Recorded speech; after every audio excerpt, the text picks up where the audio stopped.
This is the Saturn planet.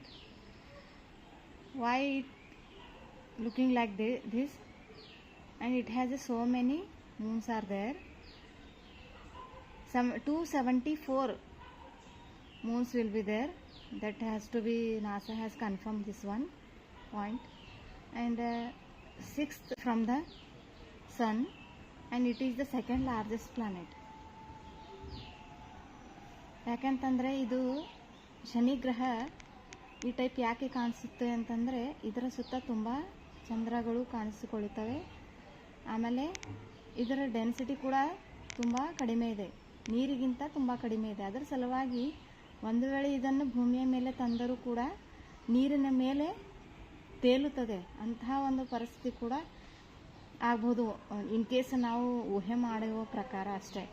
ಅಂದರೆ ಅಷ್ಟೊಂದು ಡೆನ್ಸಿಟಿಯಲ್ಲಿ ಇದು ಕಡಿಮೆ ಇದೆ ಅಂತ ನಾವು ಹೇಳಬಹುದು.